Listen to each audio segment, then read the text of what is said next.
ನಮಸ್ಕಾರ. ಕಾಲೇಜು ಶಿಕ್ಷಣ ಇಲಾಖೆಯ ವಿಜಯೀ ಭವ ಯೂಟ್ಯೂಬ್ ಚಾನೆಲ್ಗೆ ಸ್ವಾಗತ. ನಾನು ಡಾಕ್ಟರ್ ಶೋಭಾಜಿ, ಶ್ರೀಮತಿ VHT ಕೇಂದ್ರೀಯ ಗೃಹ ವಿಜ್ಞಾನ ಸರ್ಕಾರಿ ಕಾಲೇಜಿನಲ್ಲಿ ಸಹ ಪ್ರಾಧ್ಯಾಪಕಿಯಾಗಿ ಹಾಗೂ ಮಾನವ ವಿಕಾಸ ವಿಭಾಗದ ಮುಖ್ಯಸ್ಥೆಯಾಗಿ ಕೆಲಸ ಮಾಡ್ತಾ ಇದ್ದೀನಿ. ಇವತ್ತು ನಿಮ್ಮೆಲ್ಲರೊಂದಿಗೆ staying motivated to study for exams ಈ ವಿಷಯವಾಗಿ ಮಾತನಾಡೋಕ್ಕೆ ಇಷ್ಟಪಡ್ತೀನಿ. ನಮ್ಮ ಸುತ್ತ ಇರ್ತಕ್ಕಂಥ ಎಲ್ಲ ವಿದ್ಯಾರ್ಥಿನಿಯರು ಬಹಳಷ್ಟು ಉತ್ಸುಕರಾಗಿ ವಿವಿಧ ಪರೀಕ್ಷೆಗಳಿಗೆ ತಾವೆಲ್ಲ ನಿಮ್ಮ ಹೆಸರನ್ನು ನೋಂದಾಯಿಸ್ಕೊಂಡಿರ್ತೀರ. IAS, KAS ಇನ್ನಿತರ ಸ್ಪರ್ಧಾತ್ಮಕ ಪರೀಕ್ಷೆಗಳಿಗೆ ಬರೀಲಿಕ್ಕೆ ನೀವು ಪ್ರವೇಶಾತಿಯನ್ನು ಪಡೀಲಿಕ್ಕೆ ನೀವು ಬಹಳಷ್ಟು ಕಾತರದಿಂದ ಕಾಯ್ತಾ ಇರ್ತೀರ. ಹಾಗೆ ಇವೆಲ್ಲ ಓದುವಾಗ ಬಹಳಷ್ಟು ಸಲ ನಮ್ಮ ಮನಸ್ಸಿಗೆ ನಾನು ಓದ್ತಾ ಇರೋ ರೀತಿ ಸರಿಗಿದೆಯಾ, ಇನ್ನು ಯಾವ ರೀತಿಯಲ್ಲಿ ನನ್ನ ಒಂದು ಎಕ್ಸಾಮ್ ಪ್ರಿಪ್ರೇಷನ್ ಇರಬೇಕು, ಇನ್ನು ಈ ರೀತಿಯಾದ ಕೆಲವೊಂದು ಸಂದೇಹಗಳು ನಿಮ್ಮೆಲ್ಲರನ್ನ ಕಾಡೋದು ಸಹಜ. ಸಾಕಷ್ಟು ಪುಸ್ತಕಗಳನ್ನ ಇದನ್ನು ನೀವು ರೆಫರ್ ಮಾಡಿರ್ತೀರ ಕೂಡ. ಆದರೂ ಕೂಡ ವಿದ್ಯಾರ್ಥಿನಿಯರಾಗಿ ನಮ್ಮ ಒಂದು ಪದವಿ ತರಗತಿಗಳ ಜೊತೆಯಲ್ಲಿ ಈ ರೀತಿಯ ಸ್ಪರ್ಧಾತ್ಮಕ ಪದವಿ ಪರೀಕ್ಷೆಗಳಿಗೆ ಅಥವಾ ಸ್ಪರ್ಧಾತ್ಮಕ ಪರೀಕ್ಷೆಗಳಿಗೆ ಓದುವಾಗ ಎಲ್ಲೋ ಒಂದು ಕಡೆ ನಾನು ಓದ್ತಾ ಇರೋ ರೀತಿ ಸರಿಗಿದೆಯಾ, ಸಮರ್ಪಕವಾಗಿದೆಯಾ, ಅದನ್ನು ಇನ್ನಷ್ಟು ಉತ್ತಮಪಡಿಸಬಹುದಾ ಅನ್ನೋ ಕೆಲವೊಂದು ಸಂದೇಹಗಳು ಬರುತ್ತೆ. We are always bothered by a lot of doubts with respect to our preparation. Is our preparation adequate? Do I need to use any other better strategies? These are some of the common points or the deliberations that are happening in the minds of the students. So today, as a specialist from the Department of Human Development, I would like to talk to you about the different methods of staying motivated to study for exams. So, having said that, these will be some of the questions that we are going to address today. How to stay motivated to study? Yes, all of us want to do well. ನಮ್ಮೆಲ್ಲರಿಗೂ ಆಸೆ ಇದೆ. ವಿದ್ಯಾರ್ಥಿನಿಯರು ಎಲ್ಲರಿಗೂ ಉತ್ತಮವಾಗಿ ಓದಬೇಕು, ಒಳ್ಳೆಯ ಅಂಕಗಳನ್ನ ಪಡಿಬೇಕು, ಒಳ್ಳೆಯ ಸ್ಕೋರ್ಸ್ನ ಪಡ್ಕೊಳ್ಬೇಕು ಅನ್ನೋ ಆಸೆ ಇದೆ. ಆದರೆ ಎಲ್ಲೋ ಒಂದು ಕಡೆ ಆ ಒಂದು ಪ್ರೇರೇಪಣೆ ಅಥವಾ ಉತ್ಸಾಹ ಅಥವಾ ಮೋಟಿವೇಶನ್ ಇದೆಯಲ್ಲ, ಇವತ್ತಿದೆ. ಆದರೆ ಅದೇ ಉತ್ಸಾಹ ಬರೋ ದಿನಗಳಲ್ಲಿ ಕೂಡ ಹಾಗೇ ಇರಬೇಕು ಅನ್ನುವಾಗ ನಾವೊಂದು ಕಡೆ ಕೆಲವು ಸಲ ಹಿಂದೆ ಬೀಳ್ಬೋದು. So how do we keep motivating ourselves is one of the questions we are going to address today. At the same time, what are the right practices and what are the wrong practices? ಕೆಲವೊಂದು ಕಡೆ ಹೇಳ್ತಾರೆ ಬೆಳಗ್ಗೆ ಹೊತ್ತು ಓದಬೇಕು ಅಂತ ಹೇಳ್ತಾರೆ. ಇನ್ನು ಕೆಲವು ಸಲ ಇಲ್ಲ ನಿಮ್ಗೆ ಯಾವಾಗ ಅನುಕೂಲನೋ ಅವಾಗ ಓದಿ, 1 ಗಂಟೆ ಓದಿ ಅಂತ ಒಂದು ಸಲ ಹೇಳ್ತಾರೆ. ಇಲ್ಲ 5-6 ಗಂಟೆ ಕೂಡ ಒಂದೇ ಸಲ ಕೂತ್ಕೊಂಡು ನಾವು ಓದ್ಕೊಳ್ಬೋದು ಇಫ್ ಇಟ್ ಈಸ್ ಫೈನ್ ಅಂತ. ಈ ರೀತಿಯಾಗಿ ನಮ್ಮ ಮನಸ್ಸಿನಲ್ಲಿ ಗೊಂದಲಗಳಿರ್ಬೋದು. So today let's talk also about in this particular video what are the right practices and the wrong practices in studies. At the same time, is there a body-mind connection in studying is another aspect we are going to explore. ಅಂದರೆ ಓದೋದು ಅನ್ನೋದು ಹೇಳಿದ್ರೆ ಕೇವಲ ನಾನು ಪಠ್ಯಪುಸ್ತಕಗಳ ಮುಂದೆ ಕುಳಿತು ಅಲ್ಲಿರ್ತಕ್ಕಂಥ ವಿಷಯವನ್ನು ಮನನ ಮಾಡ್ಕೊಳ್ಳೋದು ಅಷ್ಟೇನಾ? ಇದಕ್ಕೆ ಬೇಕಾಗಿರೋದು ಕೇವಲ ನನ್ನ ಏಕಾಗ್ರತೆ ಅಷ್ಟೇನಾ? ಅಥವಾ ಇನ್ನೇನಾದರೂ ಬಾಡಿ ಅಥವಾ ದೇಹ ಹಾಗೂ ಮನಸ್ಸುಗಳಿಗೆ ಒಂದು ಕೊಂಡಿ ಅಥವಾ ಬೆಸುಗೆ ಅಥವಾ ಕನೆಕ್ಷನ್ ಏನಾದರೂ ಇದೆಯಾ? ಅಂದರೆ ನಾನು ನನ್ನ ದೇಹವನ್ನು, ನನ್ನ ಆರೋಗ್ಯವನ್ನು ಯಾವ ರೀತಿ ಇಟ್ಕೊಳ್ತೀನಿ ಅನ್ನೋದು ನನ್ನ ಒಂದು ಮನನ ಅಥವಾ ಓದುವಿನ ಪ್ರಕ್ರಿಯೆಗೆ ಕೂಡ ಎಫೆಕ್ಟ್ ಆಗುತ್ತಾ? Is there a body mind connection in studies is also another one we are going to explore today. So if you are all with me, let's move forward. My dear students, here I am going to talk to you a little more about the scientific aspects of studies. Because as I told you, I am a specialist in human development, coming from the College of Home Science. Here I would like to not just generally tell you about the study skills, but I want to link it up with the scientific effects of studies, the right and the wrong method. So if you're all with me, let's go forward. So I would like to say that the key to getting motivated is organizing 3 things very, very importantly. ಯಾವುದಪ್ಪ ಅದು 3 ವಿಷಯಗಳು ಅಂದರೆ, ಮೊದಲಿಗೆ ನಮ್ಮ ಸಮಯ, ಎರಡನೇದಾಗಿ ನಾವು ಕೆಲಸ ಮಾಡೋ ಒಂದು ಓದುವ ರೀತಿ, the work we do, and very importantly how to use our mind effectively. ನಮ್ಮ ಒಂದು ಮೆದುಳು ಅದು ಕಣ್ಣಿಗೆ ಕಾಣೋದಿಲ್ಲ. It is something not tangible, but it's very, very important that we use our mind in an appropriate way. Our brain is just like a muscle, use it or lose it ಅನ್ನೋ theory ಮೇಲೆ work ಆಗುತ್ತೆ. ಹಾಗಾದರೆ ನಮ್ಮ ಮೆದುಳನ್ನು ಯಾವ ರೀತಿ ಬಳಸ್ಕೊಳ್ಬೋದು, ಯಾವ ರೀತಿ ಬಳಸ್ಕೊಂಡ್ರೆ ಸರಿಯಾದ ರೀತಿಯಲ್ಲಿ ನಾವು ಓದುವಿಕೆಗೆ ಅನುಕೂಲ ಆಗುತ್ತೆ. So we are going to explore all these 3 factors today. ಓದುವಿನಲ್ಲಿ ಸಮಯವನ್ನು ಸದ್ಬಳಕೆ ಹೇಗೆ ಮಾಡಿಕೊಳ್ಬೇಕು, ನಮ್ಮ ಒಂದು ಓದುವ ಪ್ರಕ್ರಿಯೆ, ಕೆಲಸ ಕಾರ್ಯ ಹೇಗಿರಬೇಕು, ಹಾಗೆ ನಮ್ಮ ಮನಸ್ಸನ್ನು ನಾವು ಹೇಗೆ ಹತೋಟಿಯಲ್ಲಿ ಇಟ್ಕೊಳ್ಬೇಕು. So these are the 3 things we are going to more importantly look in to in the coming minutes. ಹಾಗಾದರೆ ಬಹಳ ಮುಖ್ಯವಾಗಿ ನಾನು ಆಗಲೇ ಹೇಳಿದಾಗೆ ವೈಜ್ಞಾನಿಕವಾಗಿ ಕೆಲವೊಂದು ಮಾಹಿತಿಗಳನ್ನು ನಿಮಗೆ ಕೊಡಲಿಕ್ಕೆ ಇಷ್ಟಪಡ್ತೀನಿ ನಾನು. ನಮ್ಮ ಮನಸ್ಸಿನ ಬಗ್ಗೆ ನಾನು ಹೇಳ್ತಾ ಇದ್ದೆ. ಬಹಳ ಕಡೆ ನೀವು ಕೇಳ್ತಾ ಇರ್ತೀರ, ಸ್ಟೂಡೆಂಟ್ಸ್ ಆಗಿ ಇದು ನಿಮಗೇನು ಹೊಸದಲ್ಲ. ಏಕಾಗ್ರತೆಯನ್ನು ಬಳಸ್ಕೊಳ್ಬೇಕು, ಒಂದೇ ಕಡೆ ಕೂತು ಓದಬೇಕು, ಒಂದು ಹ್ಯಾಬಿಟನ್ನು ಕಲ್ತಿರಬೇಕು, ಹೀಗೆಲ್ಲ ಹೇಳ್ತಾರೆ. But why are all these things so important ಅನ್ನೋ ವಿಷಯಕ್ಕೆ ಬಂದಾಗ ಇಯಾನ್ ಪಾವ್ಲೋವ್ನ ಒಂದು ಬಹಳ ಮುಖ್ಯವಾದ ಒಂದು ಬಹಳ ಇಂಪಾರ್ಟೆಂಟ್ ಆದಂಥ ಒಂದು ಸಂಶೋಧನೆ ಅಥವಾ ಎಕ್ಸ್ಪೆರಿಮೆಂಟ್ ಬಗ್ಗೆ ಮಾತನಾಡೋಕ್ಕೆ ಇಷ್ಟ ಆಗುತ್ತೆ ನನಗೆ. That is called as a conditioning experiment by the noted Russian physiologist Ivan Pavlov. ಏನು ಮಾಡಿದ್ರು ಈತ ಅಂತ ಹೇಳಿದ್ರೆ, he conducted an experiment using a dog.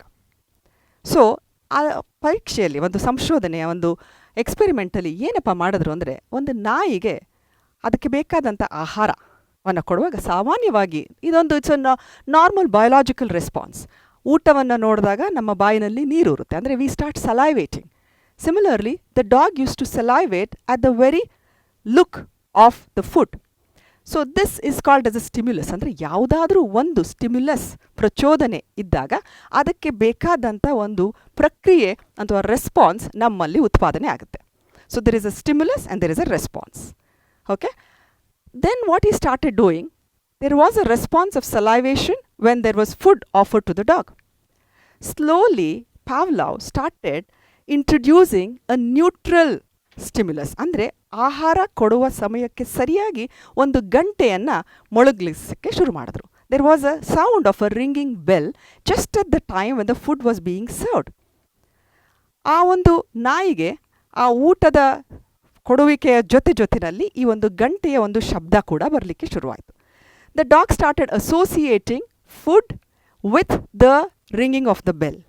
The response was the same, salivation was same. Slowly the food was withdrawn. ಹಾಗೆ ಕೆಲವು ಬರೋ ದಿನಗಳಲ್ಲಿ ಕೇವಲ ಗಂಟೆಯ ಒಂದು ಶಬ್ದಕ್ಕೆ, just by the ringing sound of the bell itself, the dog use to salivate even though food was not there. ಅಂದರೆ ಅರ್ಥ, ಆ ನಾಯಿ ಅಲ್ಲಿ ಒಂದು ಗಂಟೆಯ ಶಬ್ದವನ್ನು ಆಹಾರಕ್ಕೆ ಸಂಯೋಜನೆ ಅಥವಾ ಅಸೋಸಿಯೇಟ್ ಮಾಡಿ ಅದೇ ರೆಸ್ಪಾನ್ಸ್ ಊಟ ಬಂದಾಗ ಕೊಟ್ಟಾಗ ಹೇಗೆ ಬಾಯಿನಲ್ಲಿ ನೀರೂರ್ತಾ ಇತ್ತಲ್ಲ, ಅದೇ ಒಂದು ರೆಸ್ಪಾನ್ಸನ್ನು ಊಟ ಇಲ್ಲದೇ ಇದ್ದರೂ ಕೂಡ ಅಸೋಸಿಯೇಟ್, ಅದು ಶಬ್ದ ಜೊತೆಯಲ್ಲಿ ಅಸೋಸಿಯೇಟ್ ಮಾಡಿದ್ರಿಂದ ಅದೇ ಒಂದು ನ್ಯಾಚುರಲ್ ರೆಸ್ಪಾನ್ಸ್ನ ಆ ನಾಯಿ ತೋರಿಸ್ತಾ ಇತ್ತು. ಇದೇ ಒಂದು ಸಂಶೋಧನೆಯನ್ನು ಮುಂದೆ ವಾಟ್ಸನ್ ಅವರು ಮನುಷ್ಯರ ಮೇಲೆ ಕೂಡ ಪ್ರಯೋಗ ಮಾಡಿದ್ರು. ಕಲಿತ ನಂತರ ಇವತ್ತು ನಮಗೆ ಬಹಳ ಚೆನ್ನಾಗಿ ತಿಳ್ಕೊಂಡಿದ್ದೀವಿ, ಕಂಡೀಷನಿಂಗ್ ಅಂದರೆ we associate our experiences with many things, and this can be used in classrooms, this can be used in various other things in our day-to-day life. ಇದರ ಅರ್ಥ ಇಷ್ಟೇ. As I told you, a dog, a bell and some food, the discovery of classical conditioning. Russian physiologist ಬಗ್ಗೆ ಹೇಳಿದೆ. ಏನು ಇದರಲ್ಲಿ ಇದೆ ಅಂತ ಹೇಳಿದ್ರೆ, we learn and associate to occurring events. ಅಂದರೆ ನಮ್ಮ ಮನಸ್ಸು ಎರಡು ಬೇರೆ ಬೇರೆ ವಿಷಯಗಳನ್ನು ಒಂದುಗೂಡಿಸಿ ಅದು ಸಂಯೋಜಿಸಿ ಸಹ ಪ್ರಯೋಗ ಮಾಡಿ ಅದನ್ನು ಬಳಸ್ಕೊಳ್ಳುತ್ತೆ. ಇದರ ಅರ್ಥ ಇಷ್ಟೇ. ಅಲ್ಲಿ ಅವತ್ತು ನಾಯಿ ಆಹಾರ ಇಲ್ಲದೇ ಹೋದರೂ ಕೂಡ ಬೆಲ್ ಅಥವಾ ಗಂಟೆಯ ಶಬ್ದಕ್ಕೆ ಹೇಗೆ ಬಾಯಿನಲ್ಲಿ ನೀರೂರ್ತೋ, ನಾವು ಕೂಡ ಯಾವುದಾದ್ರೂ ಒಂದು ಹವ್ಯಾಸವನ್ನು ಅಭ್ಯಾಸದ ಜೊತೆಗೆ ನಮ್ಮ ಮನಸ್ಸನ್ನು, ನಮ್ಮ ಒಂದು ದಿನನಿತ್ಯದ ಶೆಡ್ಯೂಲ್ನನ್ನು ಹೊಂದಾಣಿಕೆ ಮಾಡಿಕೊಂಡ್ರೆ ನಮ್ಮ ಮನಸ್ಸು ಆ ಒಂದು ಸಂಗತಿಗೆ ಪೂರಕವಾದ ರೀತಿಯಲ್ಲಿ ಪ್ರಕ್ರಿಯೆಯನ್ನು ಕೊಡುತ್ತೆ. Example, studying the same subject at the same time at the same place. ಉದಾಹರಣೆಗೆ, ನಿಮ್ಮ ಒಂದು ದಿನನಿತ್ಯದ ಒಂದು ದಿನಚರಿಯಲ್ಲಿ ನಿಮ್ಮ ಮನೆಯಲ್ಲಿ ಅದಕ್ಕಾಗಿ ಒಂದು ದೊಡ್ಡ ಜಾಗನೇ ಬೇಕು, you need a big room or a clean big table ಅಂತ ಏನಿಲ್ಲ. ನಿಮ್ಮ ಮನೆಯಲ್ಲಿ ನಿಮಗೆ ಅನುಕೂಲವಾದಂಥ ಯಾವುದಾದ್ರೂ ಒಂದು ನಿಗದಿತ ಸ್ಥಳ ಇರ್ಬೋದು, ಟೇಬಲ್ ಇರ್ಬೋದು, ಒಂದು ಕಾರ್ನರ್ ಇರ್ಬೋದು, ಆ ಒಂದು ಜಾಗವನ್ನು ನಿಮ್ಮ ಓದಲಿಕ್ಕಾಗಿ ನೀವು ಮೀಸಲಿಟ್ಕೊಂಡಿದ್ದೀರಾ. ಅಲ್ಲಿ ಯಾವ ರೀತಿಯಲ್ಲಿ ಬೇಕೋ ಹಾಗೆ ನೀವು ಅದನ್ನು ಅಚ್ಚುಕಟ್ಟಾಗಿ ಜೋಡಿಸ್ಕೊಂಡಿದ್ದೀರಾ. ಮತ್ತು ಅದೇ ಸ್ಥಳದಲ್ಲಿ ನೀವು ದಿನನಿತ್ಯ ಕೂತು ಸಾಧಾರಣವಾಗಿ ಅದೇ ಸಮಯದಲ್ಲಿ ನೀವು ನಿಮ್ಮ ಪ್ರವೇಶದ ಪ್ರಕ್ರಿಯೆ ಅಥವಾ ನಿಮ್ಮ ಓದುವಿನ ಪ್ರಕ್ರಿಯೆಯನ್ನು ಮಾಡ್ತಾ ಇದ್ದೀರಾ ಅಂತ ಇಟ್ಕೊಳ್ಳೋಣ. So your brain starts associating that place, that time and that the entire space as a study space. And in a very, very short time, the body gets conditioned, your mind gets conditioned. So the moment you enter the room, you enter that place or you sit near the table, your mind goes into the process of studies. ಅಂದರೆ ಓದುವಿಗೆಗೆ ಬೇಕಾದ ಆ ಒಂದು ಮಾನಸಿಕ ಒಂದು attitude ಅದನ್ನು ಅಲ್ಲಿ ಬಳಸ್ಕೊಳ್ಳುತ್ತೆ. This is called as conditioning. ಅಂದರೆ ಯಾಕೆ ಹೇಳ್ತಾ ಇದ್ದೀನಿ ಅಂದರೆ, you can really gain control over your mind. You need to just teach it, work. ಅದಕ್ಕೆ ಹೇಳ್ತಾರಲ್ಲ 20 ದಿನಗಳ ಅಭ್ಯಾಸ, ಅದು ನಮ್ಮ ಹ್ಯಾಬಿಟ್ ಆಗಿ ಪರಿವರ್ತನೆ ಆಗುತ್ತೆ ಅಂತ. ಹಾಗೆ ನೀವು ನಿಮ್ಮ ಮನಸ್ಸನ್ನು ಅಥವಾ ನಿಮ್ಮ ಮೆದುಳನ್ನು ಈ ರೀತಿಯಾಗಿ ಕೇಂದ್ರೀಕೃತಗೊಳಿಸಿ ಒಂದು ನಿಗದಿತ ಸ್ಥಳದಲ್ಲಿ ಒಂದು ನಿಗದಿತ ಪಠ್ಯವನ್ನು ಆವತ್ತಿನ ದಿವಸ ಓದೋದು ಮತ್ತು ಅದೇ ಸಮಯಕ್ಕೆ ಈ ರೀತಿ ಕೆಲಸವನ್ನು ನೀವು ಮಾಡಲಿಕ್ಕಾಗತ್ತೆ ಅಂದರೆ you have conditioned your mind and you have already mastered your mind. That is something very, very important. And this classical conditioning, you can use it for anything else. ಇದನ್ನು ನಾವು ಗೊತ್ತಿಲ್ಲದೆ ನಮ್ಮ ದಿನನಿತ್ಯದಲ್ಲಿ ಮಾಡ್ತಾ ಇರ್ತೀವಿ ಕೂಡ. ಯಾವುದಾದ್ರೂ ಚಿಕ್ಕ ಮಕ್ಕಳನ್ನ ನೋಡಿರ್ಬೋದು, ಹಲ್ಲಿ ಸಣ್ಣ ವಯಸ್ಸಿನಲ್ಲಿ ಯಾವುದೋ ಒಂದು ಸಮಯದಲ್ಲಿ ಯಾರೋ ಒಬ್ಬರು ಅವ್ರ ಮೇಲೆ ಒಂದು ಹಲ್ಲಿಯನ್ನು ಹೆಸೆದು ಅಥವಾ ಇನ್ನೇನಾದರೂ ಒಂದು ಕೀಟವನ್ನು ಅವ್ರ ಮೇಲೆ ಹೆಸೆದು ಹೆದರಿಸಿರ್ತಾರೆ. We get condition to that stimulus. ಇವತ್ತು ಕೂಡ ದೊಡ್ಡವರಾದರೆ ಹಲ್ಲಿನ ನೋಡಿದ್ರೆ ಕಿರ್ಚ್ತಾ ಇರ್ಬೋದು. Why has this happened? We have been conditioned to that stimulus and we are evoking the same response. ಇದನ್ನು ನಾವು ಧನಾತ್ಮಕವಾಗಿ ಬಳಸ್ತಾ ಇರ್ಬೋದು, ಆದರೆ ಇದನ್ನೇ ನಾವು ಸಕಾರಾತ್ಮಕವಾಗಿ ಪಾಸಿಟಿವ್ ಆಗಿ ಕೂಡ ಬಳಸಿ ನಮ್ಮ ಓದುವಿಕೆಗೆ ಈ ಕಂಡೀಷನಿಂಗ್ನ ಬಳಸ್ಕೊಳ್ಬೋದು. So tip number 1, condition yourself to a particular place. Train your mind to study in such a way that the moment you see that place, you get accustomed to study and there is less of distraction. ಹಾಗೆ ಮುಂದುವರಿತಾ ಹೇಳುವಾಗ ಯಾಕೆ ಇದನ್ನು ಹೇಳ್ತಾ ಇದ್ದೀನಿ, this doesn't come easy. You need a lot of preparation.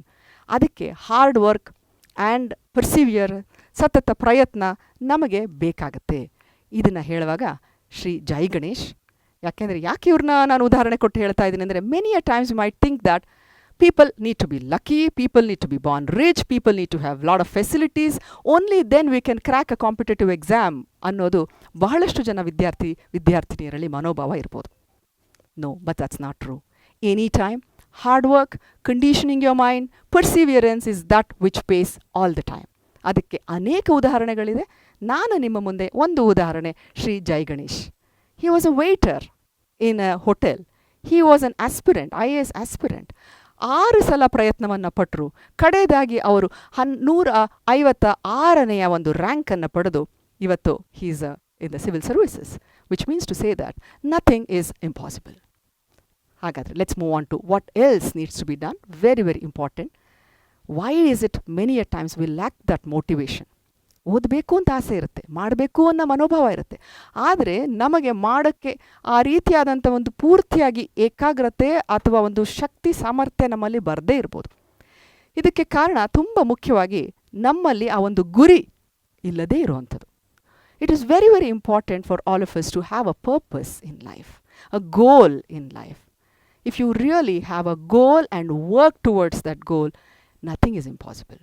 ಅದನ್ನು ಹೇಳುವಾಗ I would like to quote this example. Tenzing Norgay, ಯಾರಿಗೆ ಗೊತ್ತಿಲ್ಲ ತೇನ್ಸಿಂಗ್ ನೋರ್ಗೆ? ಪ್ರಪ್ರಥಮವಾಗಿ ಮೌಂಟ್ ಎವರೆಸ್ಟ್ ಅನ್ನು ಹತ್ತದಂಥ ಸಾಧಕ ತೇನ್ಸಿಂಗ್ ನೋರ್ಗೆ. ತೇನ್ಸಿಂಗ್ ನೋರ್ಗೆಯನ್ನು ಕೆಲವು ಸಂದರ್ಶಕರು ಕೇಳಿದ್ರಂತೆ, ನೀವು ಅದಕ್ಕೆ ಮುಂಚೆ ನಾನು ನಿಮ್ಮಲ್ಲಿ ಪ್ರಶ್ನೆಯನ್ನು ಕೇಳಬೇಕು. When did Tenzing Norgay reach or climb Mount Everest? What age was it? This is a channel on YouTube, so I'm not able to get your responses. But probably, I've asked these questions many a times to my students across. And generally, students give me answers like, Madam, probably he did this when he was in his 20s, early 20s, or 18, 19, 20. ಆ ರೀತಿಯಾಗಿ ಉತ್ತರವನ್ನು ಕೊಡ್ತಾರೆ. Then I ask them, why do you think that he has done this at this age? So students generally tell me, ma'am, that is the age of, lot of enthusiasm, energy. ಯುವಕರಲ್ಲಿ ಉತ್ಸಾಹ, ಸಾಮರ್ಥ್ಯ, ಶಕ್ತಿ ಜಾಸ್ತಿ ಇರುತ್ತೆ, ಆದ್ದರಿಂದ ಅವರು 20, 25, 30 ವಯಸ್ಸಿನ ಒಳಗಡೆ ಮಾಡಿರಬಹುದು ಈ ಸಾಧನೆ ಅಂತ ಹೇಳ್ತಾರೆ. ಆದರೆ Tenzing Norgay achieved this feat when he was 40 years. ಅವರು 40ನೇ ವಯಸ್ಸಿಗೆ, generally we say that 40 years is the beginning of middle age, but Tenzing Norgay achieved this when he was 40 years. ಸಂದರ್ಶಕರು ಅವ್ರನ್ನ ಕೇಳಿದ್ರಂತೆ, how is it you are achieving this at 40 years? When are almost entering your middle age, ನಿಮ್ಮ ಮಧ್ಯ ವಯಸ್ಸನ್ನು ನೀವು ತುಳಿತಾ ಇರೋ ಈ ಸಂದರ್ಭದಲ್ಲಿ ನೀವು ಹೇಗೆ ಇದನ್ನು ನೀವು ಸಾಧನೆಯನ್ನು ಮಾಡಿದ್ರಿ ಅಂದಾಗ ತೇನ್ಸಿಂಗ್ ನೋರ್ಗೆ ಹೇಳಿದ್ರಂತೆ, who told you that I climb Mount Everest when I was 40? I did this when I was 10 years ಅಂದ್ರಂತೆ. ಎಲ್ಲರಿಗೂ ಬಹಳ ಆಶ್ಚರ್ಯ ಆಯಿತು, ಏನು ಈ ರೀತಿ ಹೇಳ್ತಾ ಇದ್ದಾರೆ ಅಂತ. ಆಗ ತೇನ್ಸಿಂಗ್ ನೋರ್ಗೆ ಹೇಳಿದ್ರಂತೆ, when I was small, I always had this schedule in my life. I belong to a tribal community called Sherpa. Sherpa ಅನ್ನೋ ಒಂದು ಬುಡಕಟ್ಟು ಜನಾಂಗಕ್ಕೆ ಸೇರಿದವನು ನಾನು. ಪರ್ವತದ ತಪ್ಪಲಿನಲ್ಲಿ ನಮ್ಮ ವಾಸ ಇತ್ತು. ನನ್ನ ತಾಯಿ ಒಂದು 20 ಕುರಿಗಳನ್ನು ಸಾಕ್ಕೊಂಡಿದ್ರು. ಬಹುಶಃ ನನಗೆ ಆಗ 9-10 ವರ್ಷ ಇರ್ಬೋದು. ದಿನನಿತ್ಯ ನಮ್ಮ ತಾಯಿ ನನ್ನನ್ನು ಹೊರಡಿಸ್ಕೊಂಡು ತನ್ನ ಹತ್ರ ಇದ್ದಂಥ 20 ಕುರಿಗಳನ್ನು ಹಿಂದೆ ಕಟ್ಕೊಂಡು ಒಂದು ಕೈನಲ್ಲಿ ಊಟದ ಬುತ್ತಿಯನ್ನು ತಗೊಂಡು ನನ್ನನ್ನು ಕರ್ಕೊಂಡು ಬಂದು ಆ ಪರ್ವತದ ತಪ್ಪಲು ಅಂದರೆ foot hills of Mount Everest ಅಲ್ಲಿಗೆ ಕರ್ಕೊಂಡು ಬರ್ತಾಯಿದ್ರು. ಬೆಳಿಗ್ಗೆ ಸುಮಾರು 9-10 ಗಂಟೆಗೆ ನನ್ನನ್ನು ಅಲ್ಲಿ ಬಿಟ್ಟು, ಚಿಕ್ಕ ಬಾಲಕ ನಾನು ಆವಾಗ ಬಿಟ್ಟುಬಿಟ್ಟು ಕುರಿಗಳನ್ನು ಅಲ್ಲಿ ಬಿಟ್ಟು ಊಟದ ಬುತ್ತಿಯನ್ನು ನೆಲದಲ್ಲಿಟ್ಟು ಹೊರಡೋದಕ್ಕೆ ಮುಂಚೆ ನನ್ನ ತಾಯಿ ನನ್ನ ಕೆನ್ನೆಯನ್ನು ತಡವುತ್ತಾ ಇದ್ರು. She use to stroke my cheek and she use to point at the tip of Mount Everest. ಕೈಯನ್ನು ಅಲ್ಲಿಗೆ ತೋರಿಸ್ತಾ ಮೌಂಟ್ ಎವರೆಸ್ಟ್ನ ಶಿಖರದ ಹತ್ರ ಬೆಟ್ಟು ಮಾಡಿ ತೋರಿಸ್ತಾ ತಾಯಿ ಹೇಳ್ತಾ ಇದ್ರಂತೆ, ಮಗು ಒಂದು ಕಣ್ಣು ಕುರಿಗಳ ಮೇಲೆ ಇರಲಿ, ಬಹಳ ಜಾಗೃತಿಯಿಂದ ಕುರಿಗಳನ್ನು ನೋಡ್ಕೋ. ಬಟ್ ಅದ್ರ ಜೊತೆಯಲ್ಲಿ ಅಲ್ಲಿ ನೋಡು, ಅಲ್ಲಿ ದೂರದಲ್ಲಿ ಕಾಣಿಸ್ತಾ ಇದೆಯಲ್ಲ, ಅದು ಮೌಂಟ್ ಎವರೆಸ್ಟ್ ಶಿಖರ, ವಿಶ್ವದಲ್ಲೇ ಅತಿ ಎತ್ತರವಾದ ಪರ್ವತ ಶಿಖರ ಮಗು. ಆದರೆ ಅದನ್ನು ಇದುವರೆಗೂ ಯಾರು ಹತ್ತಿಲ್ಲ ಅಂತ ಹೇಳ್ತಾ ಇದ್ರಂತೆ. That's the highest mountain peak my child, but till today nobody has climb Mount Everest ಅಂತ ತಾಯಿ ಹೇಳ್ತಾ ಇದ್ರಂತೆ. ಆವಾಗಿಂದ ಈ ಪುಟ್ಟ ಹುಡುಗ, 10 ವರ್ಷದ ಹುಡುಗ ತೇನ್ಸಿಂಗ್ ನೋರ್ಗೆಗೆ ಒಂದು ಕಣ್ಣು ಬೆಳಗಿನಿಂದ ಸಂಜೆಯವರೆಗೂ ಕುರಿಗಳ ಮೇಲಿದ್ರೆ, ಮತ್ತೊಂದು ಕಣ್ಣು ಅಲ್ಲಿ ತನ್ನ ತಾಯಿ ಹೇಳ್ತಿದ್ದಂಥ ಮಾತು, ಇದುವರೆಗೂ ಯಾರು ಹತ್ತಿಲ್ಲ ಮಗು, ವಿಶ್ವದಲ್ಲಿ ಅತಿ ಎತ್ತರವಾದ ಶಿಖರ ಮೌಂಟೇನ್ ಎವರೆಸ್ಟ್ ಅನ್ನೋ ಒಂದು ವಾಕ್ಯದ ಮೇಲೆ ಅವರ ಗಮನ ಇರ್ತಾ ಇತ್ತಂತೆ. ಅಂದರೆ ಅದನ್ನು ಕೇಳಿ ಆತ ಕನಸು ಕಾಣ್ತಾ ಕೂರಲಿಲ್ಲ. ಆ ಕನಸನ್ನು ಸಾಕಾರ ಮಾಡ್ಕೊಳ್ಳಿಕ್ಕೂ ಆಗಿ ದೇಹ ದಾರ್ಢ್ಯತೆಯನ್ನು ಹೆಚ್ಚುಪಡಿಸ್ಕೊಂಡ್ರು. ಬೇರೆ ಬೇರೆ ಕ್ಲೈಂಬರ್ಸ್ ಅಥವಾ ಮೌಂಟೇನಿಯರ್ಸ್ ಜೊತೆಯಲ್ಲಿ ಅವರು ಹೋಗೋರು. ಭಾರವಾದ ವಸ್ತುಗಳನ್ನು, ಅವರೆಲ್ಲ ಸಾಮಾನು ಸರಂಜಾಮುಗಳನ್ನು ಬೆನ್ನಲ್ಲಿ ಹೊತ್ತು ಮೇಲೆ ಸಾಗುವಂಥದ್ದು. ಅವರ ಫಿಟ್ನೆಸ್ಸನ್ನು ಇಂಪ್ರೂವ್ ಮಾಡಿಕೊಂಡ್ರು. ಮೇಲೆ ಹೋಗ್ತಾ ಹೋಗ್ತಾ ಆಮ್ಲಜನಕ ಕಡಿಮೆ ಆದಾಗ we need to get acclimatize to high altitude, ಅದಕ್ಕೆ ತಮ್ಮ ದೇಹವನ್ನು ಹೇಗೆ ಒಗ್ಗಿಸ್ಕೊಳ್ಳೋದು ಆ ಒಂದು ಕಲಿಕೆಯಲ್ಲಿ ತೊಡಗಿಸ್ಕೊಂಡ್ರು. ಇಷ್ಟೆಲ್ಲ ಶ್ರಮವನ್ನು ತೇನ್ಸಿಂಗ್ ನೋರ್ಗೆ ಹಾಕಿದ್ದಕ್ಕೆ ಅವರಿಗೆ 40 ವಯಸ್ಸಿನಲ್ಲಿ ಸಾಧನೆಯ ಮೆಟ್ಟಲನ್ನು ಹೇರಿದ್ರು. ಇವತ್ತು ಕೂಡ ಇತಿಹಾಸದಲ್ಲಿ ಅವರ ಮೌಂಟ್ ಎವರೆಸ್ಟ್ ಶಿಖರವನ್ನು ಏರಿದ ನಂತರ ಹಲವಾರು ಜನಗಳು ಹತ್ತಿ ಇಳಿದಿದ್ದಾರೆ. But still the history remembers Tenzing Norgay as one of the first climber of Mount Everest. ಅವರಲ್ಲಿ ಇದ್ದಿದ್ದಂಥದ್ದು ಏನು? Focus, purpose, very very important. ಅಂದರೆ ನಮ್ಮ ಮನಸ್ಸಿನಲ್ಲಿ ಒಂದು ಗುರಿ ಇತ್ತು ಅಂತ ಹೇಳಿದ್ರೆ, ಆ ಗುರಿಗೆ ಬೇಕಾದಂಥ ಸಾಧನೆಯನ್ನು ನಾವು ಗುಡ್ ಹ್ಯಾಬಿಟ್ಸ್ ಮತ್ತು ಡಿಸಿಪ್ಲಿನ್, ಈ ರೀತಿಯ ಶಿಸ್ತು ಹಾಗೂ ಒಳ್ಳೆಯ ರೀತಿಯ ಕ್ರಮ ಅಭ್ಯಾಸಗಳಿಂದ ನಾವು ಆ ಸಾಧನೆಯನ್ನು ಬೆನ್ನಟ್ಟಿದ್ರೆ ನಥಿಂಗ್ ಈಸ್ ಇಂಪಾಸಿಬಲ್ ಅನ್ನೋದಕ್ಕೆ ಒಂದು ಉದಾಹರಣೆ ತೇನ್ಸಿಂಗ್ ನೋರ್ಗೆ. ಹಾಗೆ what else is required for keeping ourselves motivated ಅನ್ನುವಾಗ we need a good schedule, we need to plan. It's very very important. ಯಾವ ರೀತಿಯಲ್ಲಿ 6 ತಿಂಗಳಿದೆ ನನ್ನ ಪರೀಕ್ಷೆಗೆ, 3 ತಿಂಗಳಿರ್ಬೋದು ಅಥವಾ 1 ವಾರ ಇದೆ. So our planning has to be very very accurate. We need to plan. ದಿನದಲ್ಲಿ 24 ಗಂಟೆಗಳು ಪ್ರತಿಯೊಬ್ಬರಿಗೂ ಇರ್ತಕ್ಕಂಥದ್ದು. ಆದರೆ 24 ಗಂಟೆಗಳನ್ನು ಹೇಗೆ ಬಳಸ್ತೀವಿ, ಎಷ್ಟಕ್ಕೆ ಬಳಸ್ತೀವಿ, ಅದರಲ್ಲಿ ಯಾವ ಮಟ್ಟಿನಲ್ಲಿ ನಾನು ಓದ್ತೀನಿ. At the same time, even if I'm studying for just 1 hour, am I doing a quality study? Am I focusing on it? All these are very very important. ಹಾಗಾಗಿ ಆ್ಯಸ್ ಸ್ಟೂಡೆಂಟ್ಸ್ ತುಂಬ ಮುಖ್ಯವಾದ ವಿಷಯ ಹ್ಯಾವಿಂಗ್ ಅ ಶೆಡ್ಯೂಲ್. ಇದು ನಿಮ್ಮ ಒಂದು ದಿನನಿತ್ಯದ ಕಾಲೇಜಿಗೆ ಹೋಗು ಬರೋ ಆ ಒಂದು ಪ್ರಕ್ರಿಯೆ, ನಿಮ್ಮ ಇತರ ಹವ್ಯಾಸಗಳು, ನಿಮಗೆ ಇರ್ತಕ್ಕಂಥ ಸಣ್ಣ ಪುಟ್ಟ ಜವಾಬ್ದಾರಿಗಳಿರ್ಬೋದು, ಅಥವಾ ನಿಮ್ಮದೇ ಆದಂಥ ಸೆಲ್ಫ್ ಕೇರ್ಗೆ ಬೇಕಾದಂಥ ಸಮಯ, ಇವುಗಳನ್ನು ಹೊರತುಪಡಿಸಿ ನಿಮ್ಮ ಅಭ್ಯಾಸಕ್ಕಾಗಿ ನೀವು ಒಂದು ಕ್ರಮವನ್ನು ಅಥವಾ ಒಂದು ಶೆಡ್ಯೂಲನ್ನು, ಒಂದು ಪ್ಲ್ಯಾನಿಂಗನ್ನು ಮಾಡ್ಕೊಳ್ಳೋದು ಬಹಳ ಮುಖ್ಯ ಆಗುತ್ತೆ. The better planner you are and you adhere to your plan, your studies becomes more successful and you become goal oriented. And it is always important to work smart than just doing hard work.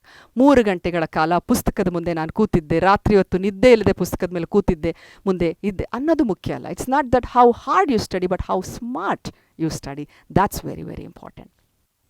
ಹಾಗೆ ಪುಸ್ತಕದಲ್ಲಿ ನಾವು ಓದುವ ಪ್ರಕ್ರಿಯೆ ಬಗ್ಗೆ ಮಾತಾಡಬೇಕಂದ್ರೆ, ಎಲ್ಲರೂ ಓದ್ತೀವಿ ಪುಸ್ತಕವನ್ನು ತೊಗೊಂಡು, ಕೆಲವರು ಊರು ಹೊಡೆಯೋದಿರ್ಬೋದು, ಇನ್ನು ಕೆಲವ್ರಿಗೆ ಮನನ ಮಾಡಿ ಅರ್ಥ ಮಾಡಿಕೊಂಡು ಓದೋ ಒಂದು ಶೈಲಿ ಕೂಡ ಕೆಲವರಲ್ಲಿ ಇರ್ಬೋದು. ಬಟ್ ವೈಜ್ಞಾನಿಕವಾಗಿ there are certain techniques called as study techniques or how do we read from a techniques. SQR 3R ಮೆಥಡ್ನ ಕೇಳಿರ್ಬೋದು. Similar there is an other popular very good method called as OK4R method. ಇವತ್ತು ನಾನು ಆಗಲೇ ಹೇಳಿದಾಗೆ ಯಾವುದನ್ನೇ ನಾನು ನಿಮ್ಮ ಜೊತೆಲಿ ಮಾತಾಡ್ತಿದ್ರೆ ಯಾಕೆ ಅಂತ ವೈಜ್ಞಾನಿಕ ಮಾಹಿತಿಯನ್ನು ಹೇಳಲಿಕ್ಕೆ ಇಷ್ಟಪಡ್ತಿದ್ದೀನಿ ನಾನು. So why should we have this OK4R method? What is this OK? It's an acronym. ಮೊದಲ ಅಕ್ಷರದ ಪದದ ಒಂದೊಂದು ಅಕ್ಷರವನ್ನು ತಗೊಂಡು ಮಾಡಿರತಕ್ಕಂಥದ್ದು. ಹಾಗಾದರೆ ಓ ಫಾರ್ ಓವರ್ವ್ಯೂ. ಓವರ್ವ್ಯೂ ಅಂತ ಹೇಳಿದ್ರೆ ಒಂದು ಸರ್ವೆ ಮಾಡೋ ಥರ.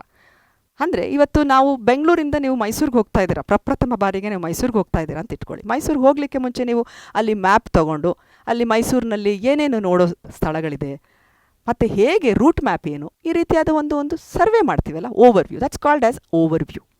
V need to just do a survey or overview of our study material. ಸಾಧಾರಣವಾಗಿ ಕೆಲವರ ಅಭ್ಯಾಸ ಇರುತ್ತೆ, ಪುಸ್ತಕ ತಗೊಂಡು ಕೂಡಲೇ ಮೊದಲನೇ ಪುಟದಿಂದ ಸುಮ್ಮನೆ ಓದ್ತಾ ಹೋಗೋದು.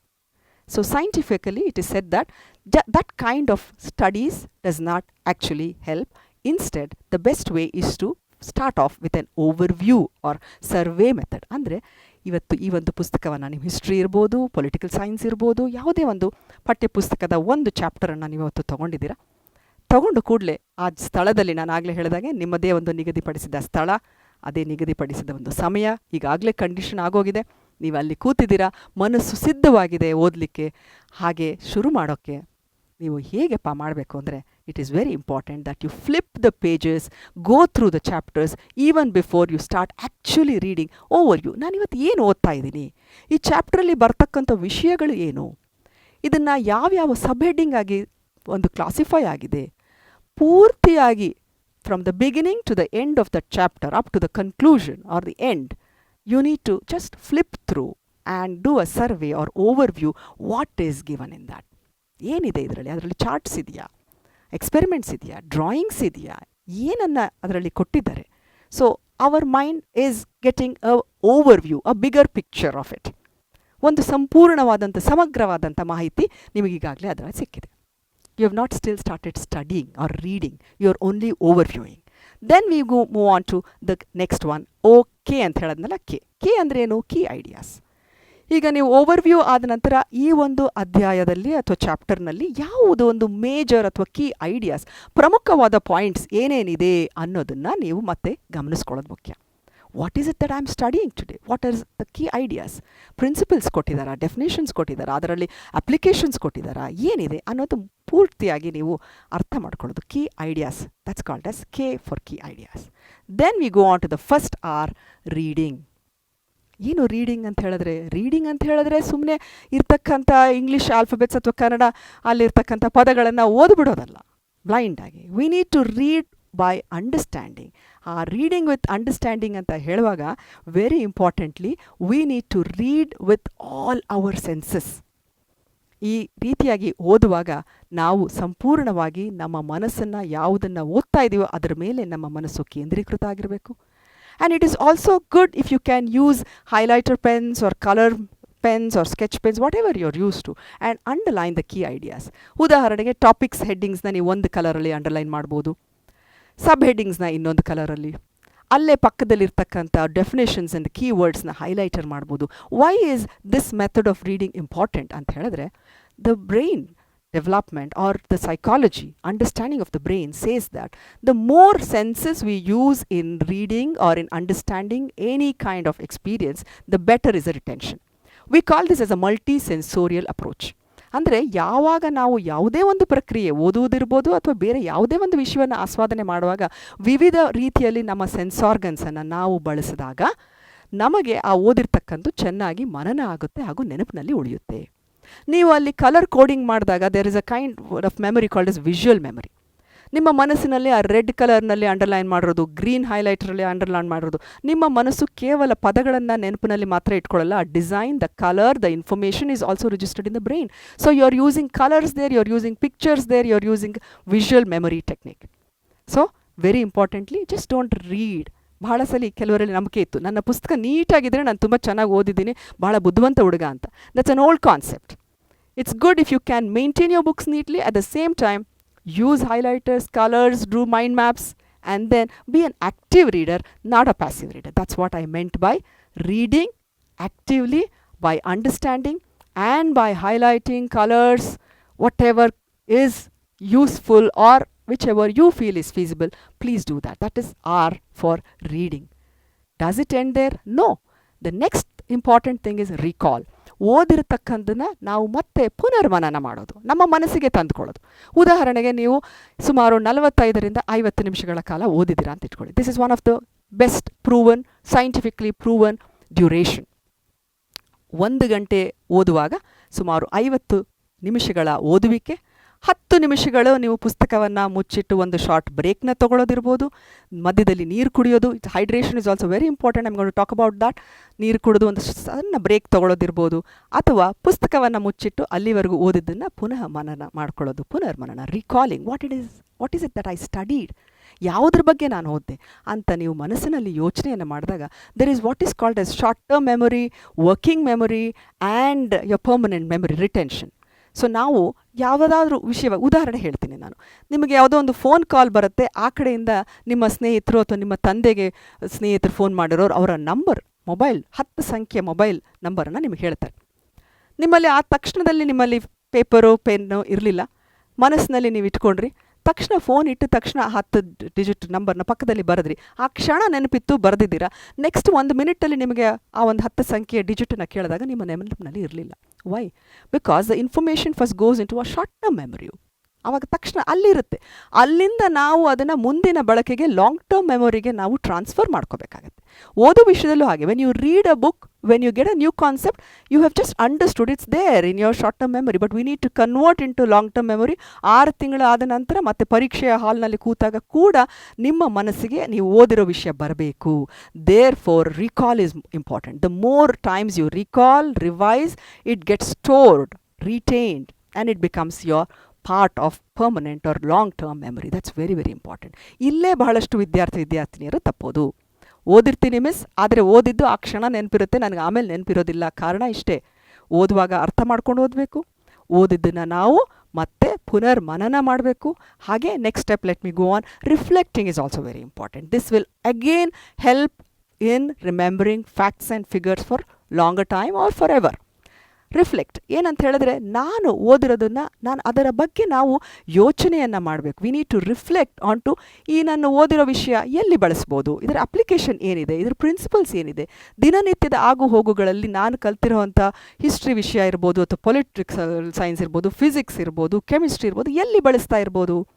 What is it? Can I use the principle of the same magnetism into our day to day life? ಈ ರೀತಿಯಾಗಿ ನಾವು ಓದಿರ್ತಕ್ಕಂಥ ವಿಷಯವನ್ನು ನಾವು ರಿಫ್ಲೆಕ್ಟ್ ಮಾಡಿದಾಗ, when you associate whatever facts you have studied into your daily life and use it as an application oriented fact, then our mind learns or uses it better. ಅಂದರೆ ನಾನು ಓದಿರೋ ವಿಷಯಕ್ಕೆ ಒಂದು ಉಪಯುಕ್ತತೆ ಇದೆ ಅಂತ ಅಂದಾಗ ಅದರ ಬಳಕೆ ನಮಗೆ ಚೆನ್ನಾಗಿ ಆಗುತ್ತೆ. So reflect. And the last R in the 4 R's section is revision or review. ನಿಮ್ಮಷ್ಟಿಗೆ ನೀವು ವಾರಾಂತ್ಯದಲ್ಲಿರ್ಬೋದು ಅಥವಾ ಆ ದಿನದ ಕೊನೆಯಲ್ಲಿರ್ಬೋದು, ನಿಮಗೆ ಒಂದು ಕ್ವಿಜ್ ಹಾಕ್ಕೊಳ್ಳೋದು, ಒಂದು ಟೆಸ್ಟನ್ನ ತಗೊಳ್ಳೋದು, ಒಂದು ಪರೀಕ್ಷೆಯನ್ನು ಬರೆಯೋದು, ಕಲ್ತಿರೋದನ್ನು ಬರೆದಿಟ್ಕೊಳ್ಳೋದು, ಹೀಗೆ ರಿವ್ಯೂ ಅಥವಾ ರಿವೈಸ್ ಮಾಡಿದಾಗ ನಿಮ್ಮ ಮನಸ್ಸಿನಲ್ಲಿ ಈ ಹಿಂದೆ ಓದಿರ್ತಕ್ಕಂಥ ವಿಷಯಗಳು ನಿಮ್ಮ ಮನಸ್ಸಿನಲ್ಲಿ ಆಳವಾಗಿ ಕೂರುತ್ತೆ. So very very importantly keep this in mind, the 4 things what I told you, the 4 R's, and be okay with it. Okay, 4R. So let me move on. Next. ಹಾಗಾದರೆ ಇಷ್ಟು ಮಾತ್ರನ? ಖಂಡಿತ ಅಲ್ಲ. This is what I was telling, using colors for the books. And as students, the next point I think is very very very relevant. Staying away from distractions. ಹೌದು, ನಮ್ಮೆಲ್ಲರಿಗೂ ಓದೋಕ್ಕೆ ಆಸೆ ಇದೆ, ಎಲ್ಲರಿಗೂ ಏನಾದರೂ ಸಾಧನೆ ಮಾಡಬೇಕು ಅನ್ನೋದು ಬಹಳಷ್ಟು ಆಸೆ ವಿದ್ಯಾರ್ಥಿನಿಯರಲ್ಲಿದೆ. But there are so many distractions. Distractions in the form of smartphones, distractions in the form of social media, distractions in the form of television, your friends, the Facebook, whatever it may be. ಬಹಳಷ್ಟು ನಮ್ಮ ಮನಸ್ಸನ್ನು ಬೇರೆ ಕಡೆ ಸೆಳೆಯುವಂಥ ಆಕರ್ಷಣೆಗಳಿದೆ. ಏನಪ್ಪ ಮಾಡಬೇಕು? Again I take you back to your purpose, to your conditioning. ಯಾವಾಗ ನಮ್ಮ ಮನಸ್ಸಿನಲ್ಲಿ ನಮಗೆ ಏನಾದರೂ ಒಂದು ಸಾಧನೆ ಮಾಡಬೇಕು ಅನ್ನೋ ಛಲ ನಿಮ್ಮಲ್ಲಿ ಇತ್ತು ಅಂತ ಹೇಳಿದ್ರೆ, ಅದಕ್ಕೆ ಬೇಕಾದಂಥ ಗುರಿ ಅಥವಾ ಸಾಧನೆಗೆ ಒಂದು ಪರ್ಪಸ್ ನಿಮ್ಮ ಜೀವನದಲ್ಲಿ ಇತ್ತು ಅಂತ ಹೇಳಿದ್ರೆ, ಆಗ ನಮ್ಮಲ್ಲಿ ಡಿಸ್ಟ್ರಾಕ್ಷನ್ಸ್ ಕಡಿಮೆ ಆಗೋದು ಸಹಜ. ಜೊತೆಯಲ್ಲಿ ಈ ಡಿಸ್ಟ್ರಾಕ್ಷನ್ಸ್ನ ಕಡಿಮೆ ಮಾಡಬೇಕು ಅಂದರೆ ಕೆಲವು ವಿಧಾನಗಳು ಏನಪ್ಪ ಅಂತ ಹೇಳಿದ್ರೆ, ಒಂದು ಬಹಳ ಮುಖ್ಯವಾದದ್ದು, ನಿಮ್ಮಲ್ಲಿ ಯಾವ ಒಂದು ವೀಕ್ನೆಸ್ ಅಥವಾ ಡಿಸ್ಟ್ರಾಕ್ಷನ್ ಇದೆ ಅದನ್ನು ನೀವು ಓವರ್ಕಮ್ ಮಾಡಬೇಕು ಅನ್ನೋದು ನಿಮಗೆ ಆಸೆ ಇದೆಯೋ, ಅದನ್ನು 4 ಜನರಲ್ಲಿ, ನಿಮ್ಮ ಹಿತವನ್ನು ಕಾಯುವಂಥ ವಯಸ್ಕರು ಅಥವಾ ಫ್ರೆಂಡ್ಸ್ ಯಾರಿದ್ದಾರೆ, ಯೋ ವೆಲ್ ವಿಷರ್ಸ್, ಅವ್ರ ಮುಂದೆ ಪಬ್ಲಿಕ್ಕಾಗಿ ಹೇಳಿಬಿಡಿ. ಅಂದರೆ ಅಪ್ಪ ಅಮ್ಮನಿಗೆ, ಅಪ್ಪ ನಾನಿವತ್ತು 3 ಗಂಟೆಗಳ ಕಾಲ ನನ್ನ ಫೋನನ್ನು ನಾನು ಉಪಯೋಗಿಸ್ತಾ ಇಲ್ಲ, I am going to stay away from my phone or from my WhatsApp or from my social media for the next 3 hours. Announce that. ಬಹಳಷ್ಟು ಸರಿ ನಾವು ಬೇರೆ ಕಡೆಯಲ್ಲಿ ಅದೇ ರೀತಿಯಾಗಿ ಹೇಳಿದಾಗ, ಇನ್ನಿತರ ಜೊತೆಯಲ್ಲಿ ಹೇಳಿದಾಗ, ಅವರು either they keep reminding us about our promise, or since we have given a word, we want to keep up that word, and that's a great motivator. So ನಿಮಗೆ ಆಗಲಿಲ್ಲ ಅಂದರೆ ಇದು ಒಂದು ಪ್ರಯತ್ನ ಮಾಡಿ, ದೊಡ್ಡವರಿಗೆ ಅಥವಾ ಫ್ರೆಂಡ್ಸ್ ಜೊತೆಯಲ್ಲಿ ಹೇಳಿ. ಆನಂತರ if you have really were successful not touching your phone for 3 hours, pat yourselves. Give yourself a small positive stroke. Nimma benana neeve tattkoli. I was able to overcome that distraction. It's very important that your brain tastes success.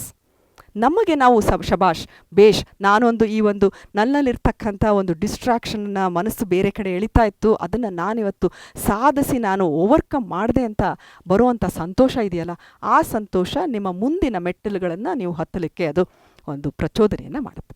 So you can try out this. And then you can also write down in a journal or a diary, ಇವತ್ತು I want to achieve this, I want to keep away from this. ಆ ರೀತಿಯಾಗಿ ಬರೆದಿಡೋದು ಕೂಡ ನಿಮ್ಮ ಮನಸ್ಸಿನಲ್ಲಿ ಇಲ್ಲಿ ಒಂದು positive ಇಂಪ್ಯಾಕ್ಟನ್ನು ಕೊಡುತ್ತೆ. ಮೂರನೇದಾಗಿ physically being away from it. If you think phone is a distraction, if you think television is a distraction, move away physically from that. ಪಕ್ಕದಲ್ಲಿದ್ದರೆ ಅಲ್ಲ ನಮಗೆ ಅದರ ಕಡೆ ಗಮನ, so physically move away from that. That is an other way of coming away from distraction. So very importantly, this is one of the biggest hindrance to students. So if you can overcome that, I'm sure all of you can be great learners.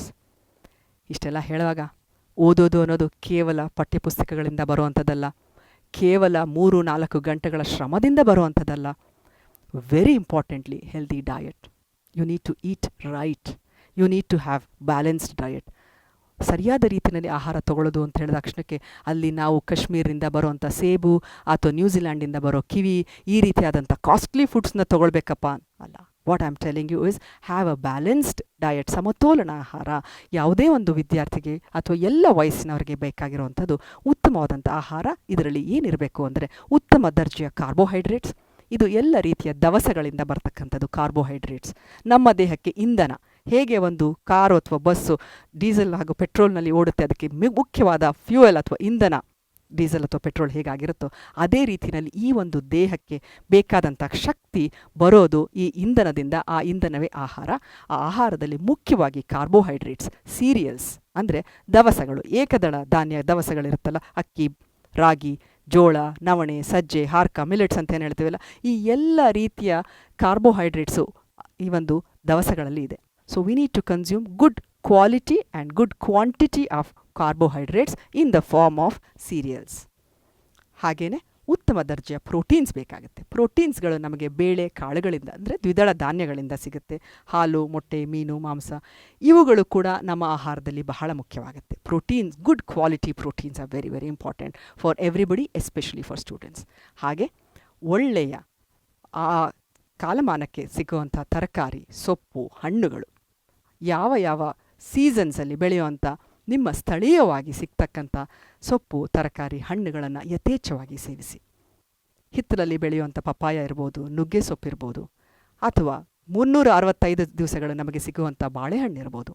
Eat a lot of vegetables and fruits. The darker the color of vegetables, higher is the nutrient content in that. And this is very, very good for your body, especially for immunity building, especially to keep you away from diseases, and it has a lot of antioxidants. Hagagi, my dear students, very importantly, eat good quality, seasonally available, fresh fruits, vegetables, and green leafy vegetables. ಈ ವಿಷಯವನ್ನು ಹೇಳುವಾಗ ನಿಮ್ಮ ಮನೆಗಳಲ್ಲಿ ನಿಮ್ಮ ತಾಯಂದಿರು, ದೊಡ್ಡವರು ಯಾವ ರೀತಿಯ ಅಡುಗೆಗಳನ್ನು ಮನೆಯಲ್ಲಿ ತಯಾರಿಸ್ತಾರೋ ಆ ಅಡುಗೆ ನಿಮ್ಮ ದೇಹಕ್ಕೆ ಬಹಳ ಒಳ್ಳೆಯದು. It's very important that you consume food that is locally grown and that is produced in your own kitchen or which is cooked in your own kitchen. ಬಹಳಷ್ಟು ಸಮಯದಲ್ಲಿ ಈಗ ನೋಡ್ತಾ ಇರ್ತೀವಿ ಪಾಶ್ಚಾತ್ಯೀಕರಣ ಹೇಗಾಗ್ಬಿಟ್ಟಿದೆ ಅಂದರೆ we are all into westernized foods and the junk foods. Please take it as a word of caution, because my other specialized subject is also nutrition. As a faculty of nutrition, I want to tell you that it's very, very important that you take care of the food.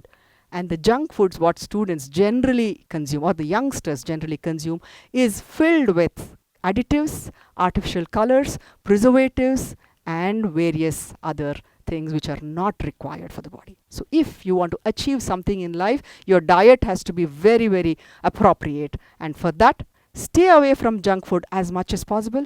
Keep yourself every day fit with home cooked healthy foods.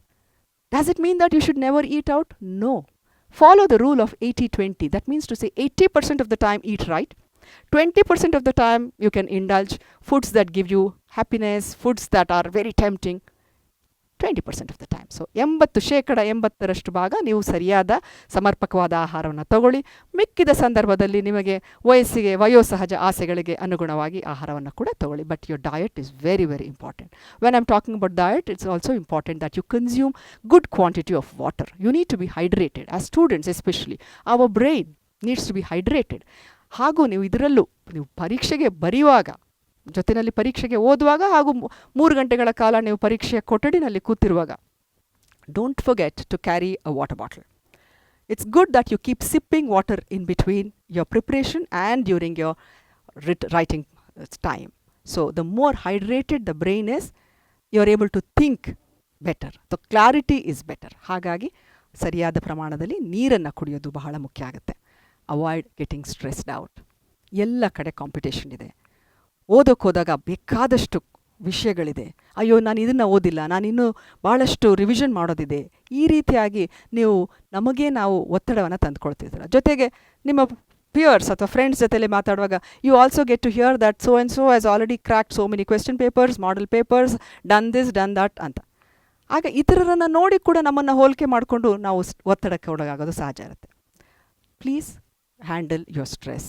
Because ಯಾಕೆ ಹೇಳ್ತಾ ಇದ್ದೀನಿ ಅಂದರೆ, ನಮ್ಮ ಮನಸ್ಸು ಅಥವಾ ನಮ್ಮ ಮೆದುಳು ಒತ್ತಡದಲ್ಲಿ ಸಿಲುಕಿಕೊಂಡಾಗ there are 2 parts of brain, the left hemisphere and the right hemisphere. Left part of the brain is for logical thinking, reasoning, memory. ಅಂದರೆ ಎಡಭಾಗದ ಮೆದುಳು ಯಾವುದೇ ಒಂದು ವಿಶ್ಲೇಷಣೆಯನ್ನು ಮಾಡುವಾಗ, ಅರ್ಥ ಮಾಡಿಕೊಳ್ಳುವಾಗ, ವೈಜ್ಞಾನಿಕವಾಗಿ ಚಿಂತನೆ ಮಾಡುವಾಗ ಎಡಭಾಗದ ಮೆದುಳನ್ನು ಉಪಯೋಗಿಸ್ತೀವಿ. ಅದೇ ಬಲಭಾಗದ ಮೆದುಳು ಅಂದರೆ right hemisphere is for emotions, aesthetics and then appreciation. ಈ ರೀತಿಯಾದ ಭಾವನೆಗಳನ್ನು ಬಿಂಬಿಸೋದು ಬಲಭಾಗದ ಮೆದುಳು. When you are stressed due to an exam, which part of the brain is more active? It is your right brain. Because ಒತ್ತಡ, ಭಯ, ಶಂಕೆ, ಸಂದೇಹ ಇದೆಲ್ಲ ಇರುವಾಗ ನಮ್ಮ ಬಲಭಾಗದ ಮೆದುಳು ಹೆಚ್ಚಿಗೆ ಕೆಲಸವನ್ನು ಮಾಡ್ತಾ ಇದೆ. When one aspect of the brain is over working, the efficiency of the other part of the brain comes down, which means to say when you are unduly stressed, you are in fear, ಅನವಶ್ಯಕವಾದ ಭಯ, ಸಂದೇಹ ಇವೆಲ್ಲ ಇದ್ದಾಗ ನಿಮ್ಮ ಬಲಭಾಗದ ಮೆದುಳು ಹೆಚ್ಚು ಕೆಲಸವನ್ನು ಮಾಡ್ತಾ ಇರುವಾಗ ನಿಮ್ಮ ಎಡಭಾಗದ ಮೆದುಳು ಚಿಂತನೆ, ವಿಶ್ಲೇಷಣೆ, ವೈಜ್ಞಾನಿಕವಾದ ವಿಶ್ಲೇಷಣೆ ಇವುಗಳನ್ನು ಮಾಡೋದರಲ್ಲಿ ಹಿಂದೆ ಬೀಳುತ್ತೆ. This is exactly the reason why many a times students forget the information the moment they see the question paper. ಹೇಳ್ತಾರೆ, ಮಿಸ್ ನಿನ್ನೆ ಎಲ್ಲ ಓದಿದ್ದೆ, ರಾತ್ರಿ ಎಲ್ಲ ನಿದ್ದೆನೂ ಮಾಡಿದೆ, ಓದ್ಕೊಂಡು ಬಂದೆ, ತುಂಬ ಭಯ ಇತ್ತು ನನಗೆ, ಕೈಯೆಲ್ಲ ನಡುಗ್ತಾ ಇತ್ತು, ಚೆನ್ನಾಗಿ ಓದಿದ್ದೆ, ಆದರೆ ಪ್ರಶ್ನೆ ಪತ್ರಿಕೆ ನೋಡಿದ ತಕ್ಷಣ ಎಲ್ಲ ಮರ್ತೋಯ್ತು. Exactly, because you are very stressed and with that stress your left brain could not think, could not get the information. So first learn to handle your stress. ಭಯ ಇರುತ್ತೆ, ಸಹಜ ಕೂಡ, ಒತ್ತಡ ಇರುತ್ತೆ, but we need to tackle this with proper preparation. ಇಲ್ಲಿ ನಮ್ಮ ಒತ್ತಡವನ್ನು ನಾವು ಹ್ಯಾಂಡಲ್ ಮಾಡುವಾಗ ಕೆಲವೊಂದು ಟಿಪ್ಸ್ ಅಂತ ಹೇಳಿದ್ರೆ, the best one is to practise deep slow breathing. ನಿಧಾನವಾಗಿ ಉಸಿರನ್ನು ತಗೊಳ್ಳೋದು, ದೀರ್ಘವಾದ ಉಸಿರನ್ನು ತಗೊಳ್ಳೋದು. ಹೀಗೆ ಮಾಡಿದಾಗ ನಮ್ಮ ದೇಹದಲ್ಲಿ ಆಮ್ಲಜನಕದ ಸರಬರಾಜು ಚೆನ್ನಾಗಿ ಆಗುತ್ತೆ. It will clear your thinking and this is one way of relieving your stress. You can try that. ಹಾಗೆ ಬೇರೆ ಸಮಯದಲ್ಲಿ ನೀವು ಬೆಳಗಿನ ಹೊತ್ತಿರ್ಬೋದು ಅಥವಾ ನಿಮ್ಮ ಅನುಕೂಲವಾದಂಥ ಸಮಯದಲ್ಲಿ ಯೋಗ, ಪ್ರಾಣಾಯಾಮ ಇವುಗಳನ್ನು ಅಭ್ಯಾಸ ಮಾಡೋದು ಕೂಡ ಒತ್ತಡದ ನಿರ್ವಹಣೆಗೆ ಸಹಾಯ ಮಾಡುತ್ತೆ. ಇದ್ರ ಜೊತೆಯಾಗಿ ಒತ್ತಡ ಎಲ್ಲಿಂದ ಬರ್ತಾ ಇದೆ ನನಗೆ, ಇದಕ್ಕೆ ನನ್ನ ಪ್ರಿಪ್ರೇಷನ್ನ ಕೊರತೆ ಕಾರಣನಾ ಅಥವಾ ಇನ್ನು ಯಾವುದು ಕಾರಣ ಅನ್ನೋದು ನೀವು ಗುರುತಿಸಿ ಒತ್ತಡದ ಮೂಲಕ್ಕೆ ಹೋಗಿ ಅದನ್ನು ಅಲ್ಲಿ ತಿದ್ದುಪಡಿ ಮಾಡೋದು ಬಹಳ ಮುಖ್ಯ ಆಗುತ್ತೆ. You need to handle your stress at the point of source. Then it becomes easier. At the same time, very, very important, exercising your brain. What do you mean by exercising your brain? Madam, ನಾವು ಜಿಮ್ಮಲ್ಲಿ ಓಡ್ತೀವಿ ಅಥವಾ ಕೆಲಸವನ್ನು ಮಾಡ್ತೀವಿ ಅಥವಾ ಜಾಗ್ ಮಾಡ್ತೀನಿ, cycling ಮಾಡ್ತೀನಿ, physical exercise ಗೊತ್ತಿದೆ. But what is this exercising your brain? Very important. There's a very beautiful concept called as memletics, memory and athletics. ಅಂದರೆ ನಮ್ಮ ಬ್ರೈನ್ಗೆ ಕೂಡ ನಾವು ಅಥ್ಲೆಟಿಕ್ಸ್ ಅಂದರೆ ಕಸರತ್ತನ್ನು ಮಾಡಿಸೋದು ಬಹಳ ಮುಖ್ಯ ಆಗುತ್ತೆ. ಯಾವ ರೀತಿಯಾದ ಕಸರತ್ತು? You can do some of these exercises like apart from your reading, solving puzzles, doing sudoku, or challenging something. ಯಾವುದಾದ್ರೂ ಒಂದು ವಿಷಯವನ್ನು ತಗೊಂಡು ಅದಕ್ಕೆ ಪರವಾಗಿ ವಿರೋಧವಾಗಿ ಮಾತನಾಡೋದಿರ್ಬೋದು. ಹಾಗೆ ಥಿಂಕಿಂಗ್ ಥ್ರೂ ಅ ಪ್ರಾಬ್ಲಮ್. ನಾಳೆ ದಿವಸ ನಮ್ಮ ಒಂದು ಸಮಾಜದಲ್ಲಿ ಅಥವಾ ನಮ್ಮ ಒಂದು ದೇಶದಲ್ಲಿ ಈ ರೀತಿಯಾದಂಥ ಒಂದು ಹೈಪೋಥೆಟಿಕಲ್ ಪ್ರಶ್ನೆ, ಸಂದರ್ಭ ಅಥವಾ ಸಮಸ್ಯೆ ಬಂದರೆ ನಾನು ಇದನ್ನು ಹೇಗೆ ಬಗೆಹರಿಸಬಲ್ಲೆ ಅನ್ನೋದನ್ನು ನೀವು you can think through the problems, take those hypothetical problems and work towards it. ಈ ರೀತಿಯಾಗಿ ನಿಮ್ಮ ಮೆದುಳಿಗೆ ನೀವು ಕಸರತ್ತನ್ನು, ಕೆಲಸವನ್ನು ಕೊಟ್ಟು ಯೋಚನೆಗೆ, ಚಿಂತನೆಗೆ ಪ್ರಚೋದನೆಯನ್ನು ಮಾಡಿದಾಗ you are exercising your brain. ಕೇವಲ ಪಠ್ಯಪುಸ್ತಕಗಳನ್ನು, ನಿಮ್ಮ ಕಾಂಪಿಟೇಟಿವ್ ಪುಸ್ತಕಗಳನ್ನು ಅದನ್ನು ಮಾತ್ರ ಓದಬೇಕು ಅಂತಲ್ಲ, ಅದಕ್ಕೆ ಪೂರಕವಾದಂಥ ಹಾಗೂ ಇನ್ನಿತರ ವಿಷಯಗಳನ್ನು ಕುರಿತು ಚರ್ಚೆ ಮಾಡೋದು, healthy discussion, healthy debating is very very important. This is one way of exercising your brain. The more exercise you give for your brain, as I already told you, it works on the principle of use it or lose it. ನೀವು ಹೆಚ್ಚು ಮೆದುಳನ್ನು ಬಳಸಿದಷ್ಟು ಅದು ನಿಮ್ಮ ಸೇವಕನಾಗಿ ಕೆಲಸ ಮಾಡುತ್ತೆ. So please exercise your brain. Exercising your brain, ಅದ್ರ ಬಗ್ಗೆ ನಾನು ಹೇಳಿದ್ನಲ್ಲ. ಹಾಗೆ just not the brain, exercising or physical exercise is also very important. This you might be already doing, but if you are not very regular with your exercise, please do it. Madam, ನಮಗೆ ಓದಲಿಕ್ಕೆ ಸಮಯ ಇಲ್ಲ, ನಮ್ಮ ಒಂದು ಟ್ಯುಟೋರಿಯಲ್ಸ್ಗೆ ಹೋಗಲಿಕ್ಕೆ ಸಮಯ ಇಲ್ಲ, ಇನ್ನು ಎಕ್ಸಸೈಸ್ ಮಾಡಲಿಕ್ಕೆ ಹೇಗೆ ಸಮಯ ಸಿಗುತ್ತೆ?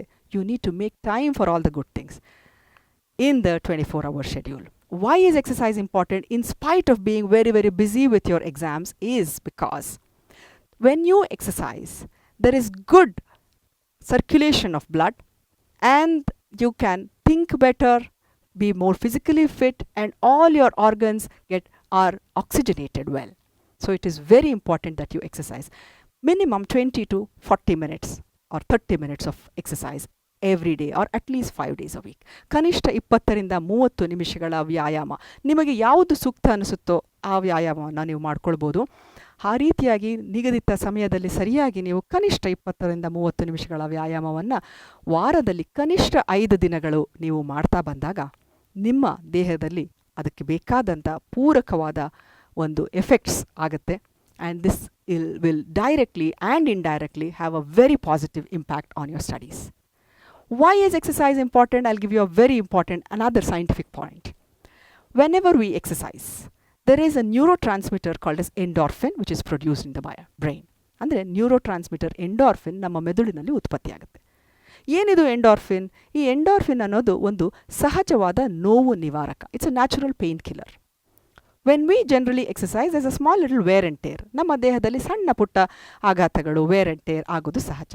ಹಾಗಾಗಿ ನಮ್ಮ ದೇಹದಲ್ಲಿ ಸಹಜವಾಗಿ ಎಂಡಾರ್ಫಿನ್ ಅನ್ನೋ ಒಂದು ಮೆದುಳಿನ ಪ್ರಚೋದಕ ಉತ್ಪಾದನೆ ಆಗುತ್ತೆ.